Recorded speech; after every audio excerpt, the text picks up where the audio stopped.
प्यारे बच्चों, मैं डॉक्टर सरोज, राजकीय जुबली इंटर कॉलेज संस्कृत प्रवक्ता। आज हम लोग विषय संस्कृत कक्षा 12 महाकवि बाणभट्ट प्रणीतम कादम्बरी सार तत्वभूता चंद्रापीठ कथा उत्तरार्ध भाग में मैं आप लोगों का स्वागत करती हूँ। बच्चों, आज हम लोग चंद्रापीठ कथा के बारे में जानेंगे। उससे पहले जिन्होंने इसको लेखनीबद्ध किया है, आज हम लोग पहले उनके बारे में थोड़ा सा परिचय जान लें, फिर आगे हम लोग कथानक से जुड़ेंगे। आइए और आप लोग इससे परिचित होइए। बाणभट्ट का जीवन परिचय। प्यारे बच्चों, बाणभट्ट जी के जीवन के परिचय के बारे में मैं आप लोगों को कुछ बताना चाह रही हूँ। जैसा कि आप लोग जानते हैं कि संस्कृत साहित्य में जो भी महान कवि विद्वान हुए हैं, हम लोग का दुर्भाग्य रहा है कि वह यथावत अपना समय बताने में चूक कर गए हैं, या बताना नहीं चाहे हैं, या उन्होंने बताया नहीं है। लेकिन बाणभट्ट जी ही ऐसे कवि हुए हैं जिन्होंने अपने बारे में बताया है। आइए जानते हैं उनके बारे में। संस्कृत साहित्य में बाणभट्ट ही एक ऐसे कवि हुए हैं जिन्होंने अपने जीवन वृत्त अपने हर्षचरित नामक ग्रंथ में विस्तार से दिया है। बाणभट्ट जी अपने किस ग्रंथ में, हर्षचरित नामक ग्रंथ में अपना परिचय क्या किया है, विस्तार पूर्वक दिया है। आगे आइए। इनके कुल में कुबेर का जन्म हुआ जो बहुत विद्वान थे। इनके कुल के बारे में भी जानेंगे, क्योंकि विस्तार से मैं आप लोग को बता रही हूँ, तो इस वजह से आप लोग इनके कुल के बारे में भी परिचित हुए। इनके कुल में कुबेर का जन्म हुआ जो बहुत विद्वान थे।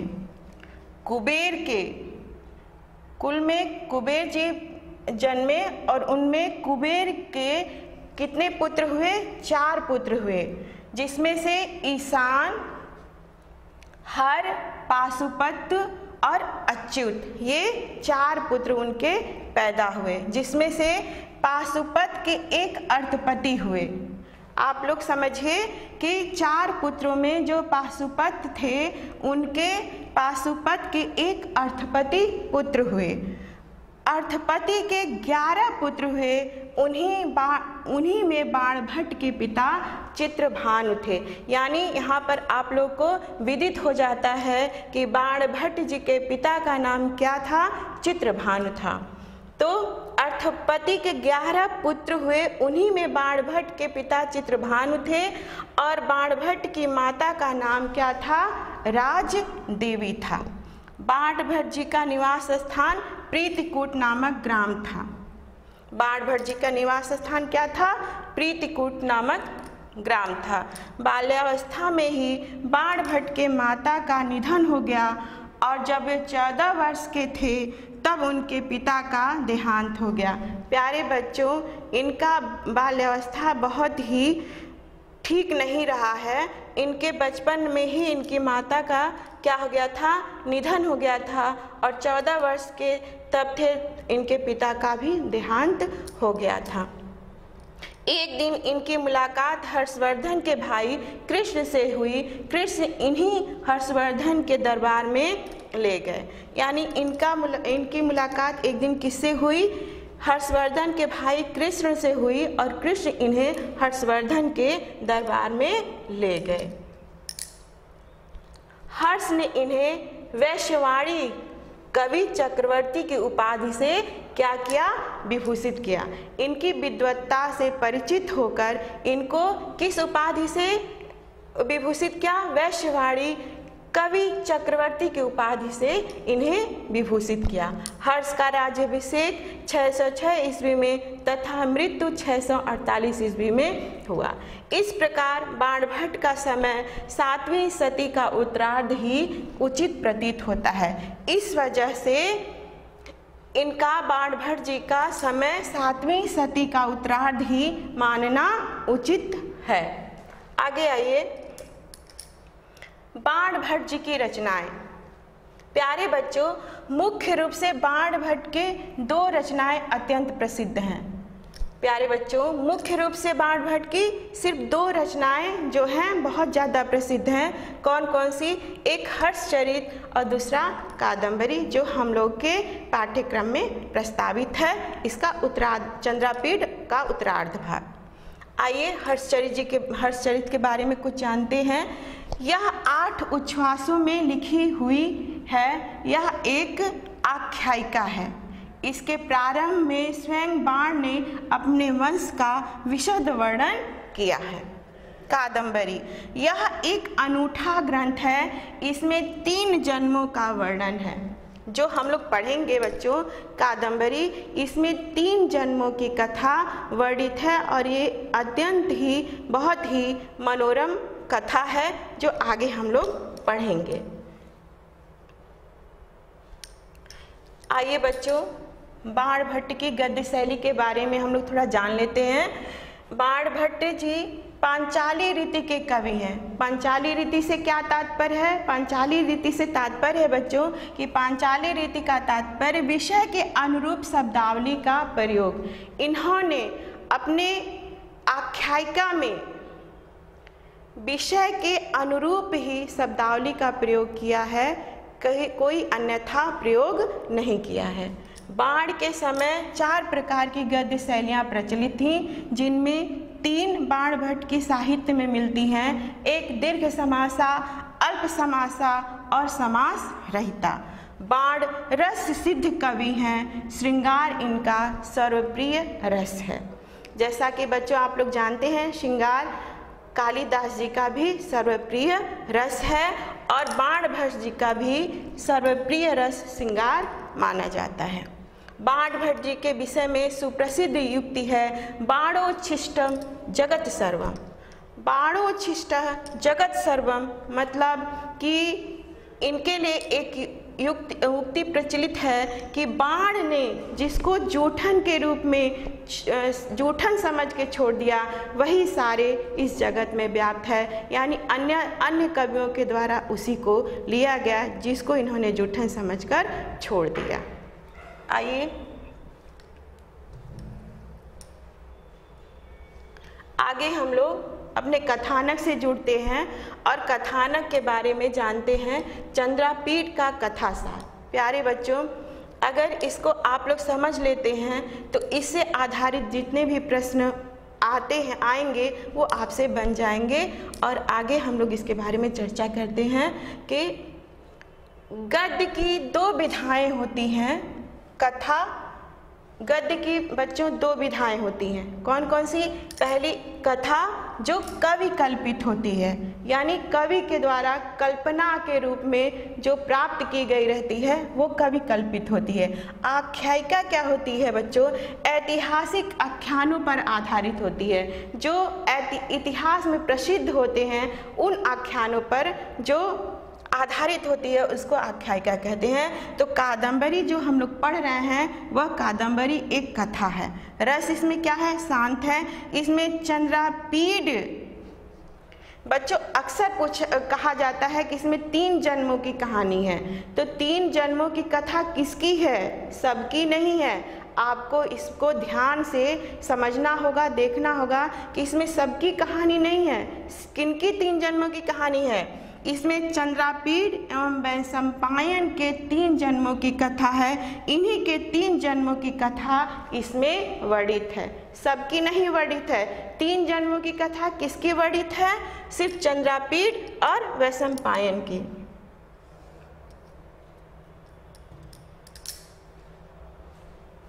कथा प्यारे बच्चों, कथा महाश्वेता और पुंडरीक और कादम्बरी चंद्रापीठ, यानी पुंडरीक की प्रेयसी महाश्वेता हैं और चंद्रापीठ की प्रेयसी कादम्बरी हैं। आप लोग ध्यान दीजिएगा, इनकी सिर्फ 1 जन्मों की कथा है। 3 जन्मों की कथा चंद्रापीठ और वैशंपायन की है। देखिए इसके आगे हम कथानक से आप लोग को जोड़ते हैं। इसमें है कि शूद्रक जो हैं, विदिशा के राजा, शूद्रक जो महाराजा हैं वो विदिशा के राजा हैं और वह दरबार लगाकर बैठे हुए हैं। वह किस नगरी के राजा हैं? विदिशा के राजा हैं और वो दरबार लगाकर बैठे हुए हैं, जिसमें राजा को चांडाल कन्या एक सुख तोता देती है। प्यारे बच्चों, चांडाल कन्या किसे कहते हैं मैं आप लोगों को बताना चाहती हूँ। जब कोई उच्च वर्ण की कन्या किसी निम्न वर्ण के व्यक्ति से विवाह करती है तो उसको चांडाल कन्या कहा जाता है, ऐसा सर्वविदित है। आगे देखिए, वो चांडाल कन्या एक तोता लाती है और राजा शूद्रक को तोता सुख अपने जन्म से जाबाली आश्रम तक पहुँचने का वृत्तांत बताता है। वह सुख जो है वो अपने जन्म से वह किस प्रकार जाबाली जी के आश्रम में पहुंचा वह राजा को बताता है और उनका एक पैर उठाकर राजा का अभिवादन भी करता है। विद्यावरी, पंपा सरोवर सबर सेना द्वारा पिता मृत्यु प्यास है, ऐसा उसमें कथानक में वर्णित है कि सबर सेना द्वारा सुक के पिता की हत्या कर दी जाती है और वह सुक क्या हो जाता है? अकेला हो जाता है। हारित ऋषि उसी समय वहाँ पर स्नान करने जाते हैं और वल्कल वस्त्र हाथों में लिए जाते हैं और जिस प्रकार बचाते बचाते सुक के पिता की मृत्यु हो गई रहती है तो वह वल्कल वस्त्र से जो पानी चूता है उसी को पीने की इच्छा से उनके पीछे पीछे आता है और हारित ऋषि उसको देख लेते हैं और उसको अपने आश्रम में ले आते हैं। और हारित के पिता कौन है? जाबाली मुनि, जो कथा सुक के पूर्व जन्मों की सारी कहानी वह जानते हैं। और वह हारित जी जब ले आते हैं उनको आश्रम में तो कहते हैं कि पिताजी यह सुख है और इसकी ये दशा हुई है। तो वह मुस्कुराने लगते हैं और कहते हैं इसके पूर्व जन्मों के कर्मों का फल है जो मैं तुम्हें बताऊंगा या सुनाऊंगा।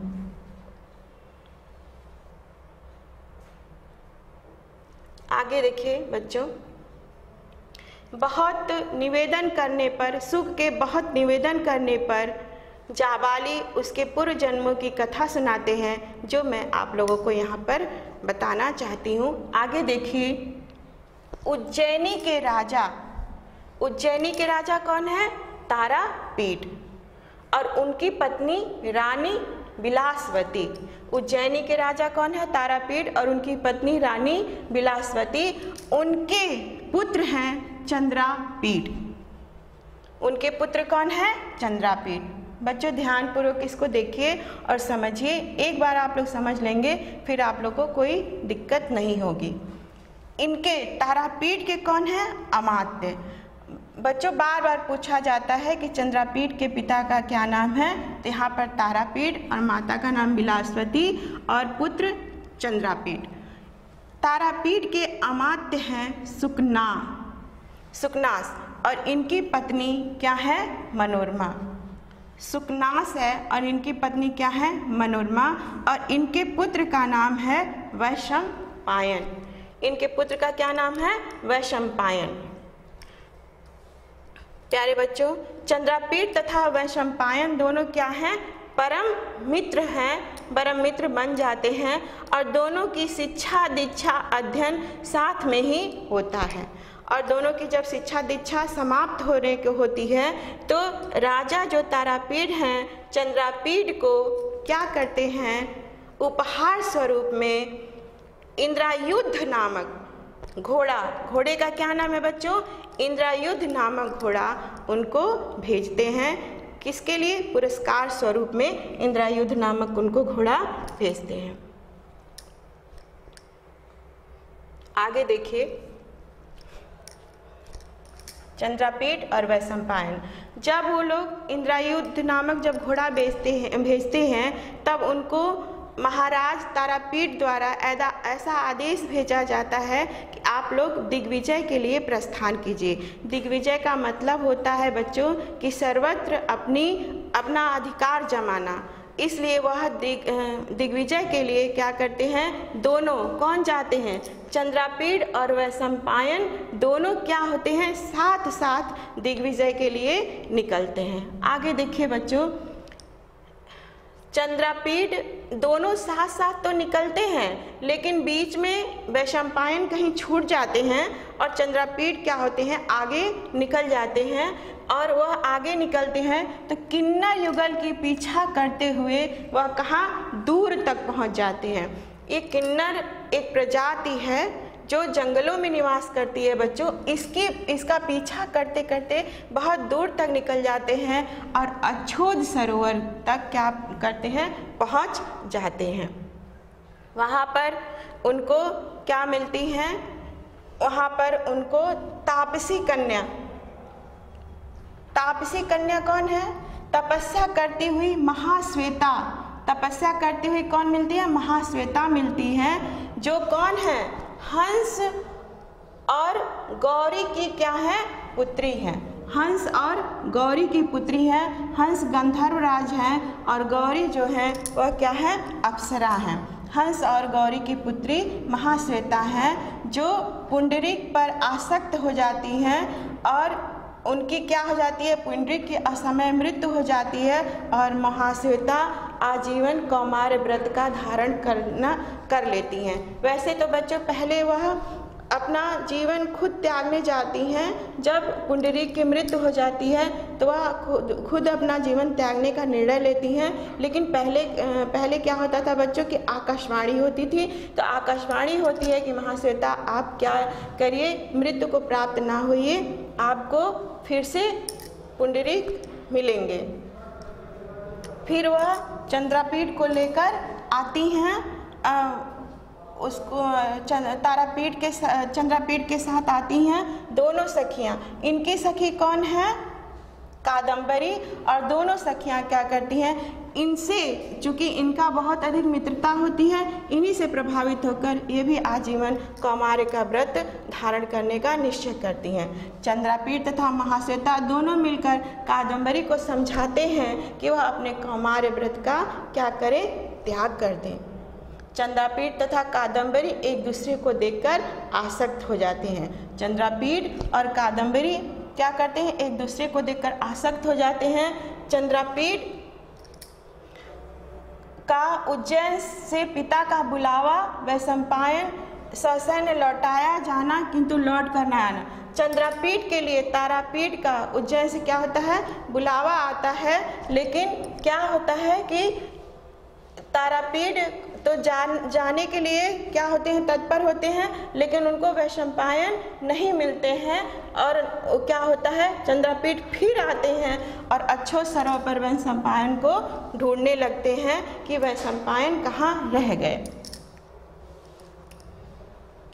फिर वैशंपायन पर, महाश्वेता पर वैशंपायन क्या हो जाते हैं, आसक्त हो जाते हैं। महाश्वेता चूँकि चंद्रापीठ इनको ढूंढने जाते हैं वैशंपायन को, और वैशंपायन ढूंढते हुए चंद्रापीठ को आते हैं और वो महाश्वेता को देखकर उस पर क्या हो जाते हैं, आसक्त हो जाते हैं। इस प्रकार शाप होता है और वह सुख बन जाते हैं, यानी जो वैशंपायन है शापवश वही सुख का रूप धारण किया है। यानी जो पुंडरीक है और वैशंपायन सुख क्या है, तीनों एक ही हैं। मित्र की मृत्यु से और शाप हो जाता है, और क्या होता है, शाप बस तुरंत शाप दे दिया जाता है और सुख का मृत्यु हो जाता है। मित्र के मृत्यु से शोक स्वयं ही प्राण त्याग देते हैं। कौन, जब चंद्रापीठ उनको ढूंढते हुए आते हैं और उनको पता चलता है कि क्या हमारे मित्र का मृत्यु हो गया है, तो वह स्वयं अपने क्या करते हैं, प्राण त्याग देते हैं। चंद्रापीठ के मृत्यु का समाचार सुनकर कादम्बरी मरुणातुर, जब चंद्रापीठ का समाचार सुनती हैं कौन, कादम्बरी, कि वह मृत्यु को प्राप्त हो गए हैं, तो वह भी मृत्यु की इच्छा करने लगती हैं। तब तक आकाशवाणी होता है कि नहीं, तुम लोग का फिर से मिलन होगा। राजा शूद्रक कौन है, पुंडरीक की माँ। पुंडरीक की माँ जो है वह क्या है, पुंडरीक की माँ ही क्या है, वह लक्ष्मी यानी चांडाल कन्या है। शुक क्या है, वैशंपायन यानी पुंडरीक है, और राजा जो शूद्रक हैं, जो दरबार लगाए हुए हैं, वही चंद्रापीठ हैं।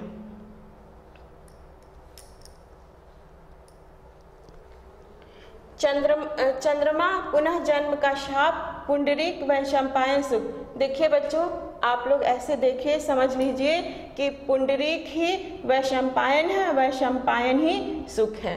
चंद्रमा, चंद्रापीठ और शूद्रक, जो पिछले जन्म में चंद्रमा हुआ था, शाप बस उसको चंद्रापीठ, और वही शूद्रक, यानी इनके 3 जन्मों की कहानी है। इंद्रायुध, इंद्रायुध आप लोग को याद होगा कि तारापीठ अपने पुत्र को पुरस्कार स्वरूप भेंट किए गए करते हैं। कौन? जो घोड़ा है वह इंद्रायुध ही कपिंजल है। तत्पश्चात सबको अपनी अवस्था का ज्ञान हो जाता है और सब क्या हो जाते हैं? शाप मुक्त हो जाते हैं तथा सभी सुखपूर्वक निवास करने लगते हैं। प्यारे बच्चों, आप लोगों को समझ में आ गया होगा कि किस तरीके से 3 जन्मों की कथा विस्तार पूर्वक बताई गई है। अगर इस कथानक को आप लोग बार बार सुनेंगे, समझेंगे तो ये पता चल जाएगा।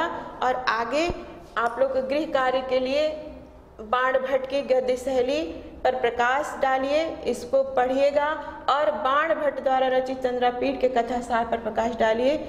आगे हम लोग दूसरी क्लास में मिलेंगे। धन्यवाद।